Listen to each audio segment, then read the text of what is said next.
നിയന്ത്രണം വിട്ട ബൈക്ക് ലോറിയിലിടിച്ച് അപകടം. ഒരാൾക്ക് പരിക്കേറ്റു. ചവറ നല്ലെഴുത്തുമുക്കിലാണ് അപകടമുണ്ടായത്. ബുധനാഴ്ച രാവിലെ ചവറ നല്ലേഴത്തുമുക്കിലായിരുന്നു അപകടം. ചവറയിലേക്ക് പോവുകയായിരുന്ന ബൈക്ക് നിയന്ത്രണം വിട്ട കൊല്ലത്തു നിന്നും കരുനാഗപ്പള്ളിയിലേക്ക് പോവുകയായിരുന്ന ലോറിയിലേക്ക് ഇടിച്ചു കയറുകയായിരുന്നു. 2 കാറുകളെയും ഇടിച്ച ശേഷമാണ് ബൈക്ക് നിന്നത്. ഇടിയുടെ ആഘാതത്തിൽ ബൈക്ക് യാത്രികന് ബൈക്കിൽ നിന്നും തെറിച്ചു വീണ് പരിക്കേറ്റു. പന്മന സ്വദേശിക്കാണ് പരിക്കേറ്റത്. അപകടത്തിൽ ബൈക്ക് പൂർണ്ണമായി തകർന്നു.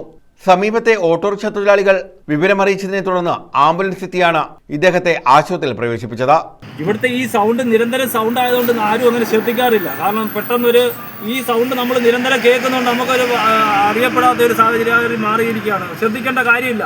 ഇപ്പോൾ ഈ ജസ്റ്റ് ഒന്ന് ശ്രദ്ധിച്ചപ്പോൾ ഒരു നാഷണൽ പെർമിറ്റ് പെട്ടെന്ന് സഡൻ ബ്രേക്ക് ചെയ്യുകയും അതിൻ്റെ അടിസ്ഥാനത്തിൽ നോക്കുമ്പം നാഷണൽ പെർമിറ്റ് മുന്നോട്ട് മാറിയതിൻ്റെ അടിസ്ഥാനത്തിലാണ് അവിടെ ഒരാൾ കമന്ന് ചുരുണ്ടുകൂടി കിടക്കുന്നത്. ബൈക്ക് അവിടെ കിടക്കുന്നത്. എങ്ങനെ വന്നു എന്നറിയാൻ വയ്യ. തെക്കുന്ന് വന്നതാണെങ്കിൽ ഒരു കാരണവശാലും ആൾ വടക്കോട്ട് വരുന്ന സാഹചര്യമില്ല. ഇപ്പോൾ ഇവിടെ ഒരു നാഷണൽ പെർമിറ്റും 2 കാറും കിടപ്പുണ്ട്. ബാക്കി വാഹനങ്ങൾ എന്തുവാന്ന് അറിയാൻ വയ്യ. പക്ഷെ ആളെ നോക്കുമ്പോൾ ചുരുണ്ടുകൂടി കമന്ന് കിടക്കുകയാണ്. അദ്ദേഹം മാന്യമായിട്ട് ആ പയ്യൻ ഹെൽമെറ്റ് നല്ല സേഫ്റ്റി ആയിട്ട് തന്നെ ഇട്ടിരിക്കുകയായിരുന്നു. ഹെൽമെറ്റ് ഊരിയെടുത്തത് ഞാനാണ്. അത് നമുക്ക് വ്യക്തമായിട്ട് അറിയാം. പക്ഷേ എടുത്ത് നമ്മൾ അദ്ദേഹത്തിന് വേണ്ടുന്ന പ്രാഥമിക ശുശ്രൂഷ ചെയ്തപ്പോൾ ഞരക്കം ഉണ്ടായിരുന്നു, അനക്കം ഉണ്ടായിരുന്നു. പക്ഷേ വായിൽ നിന്ന് ബ്ലഡ് ഇങ്ങനെ ചാടുന്ന ഒരു സാഹചര്യം വന്ന് എൻ്റെ വായിക്ക് മൊത്തം ബ്ലഡ് ആവുകയും ചെയ്തു.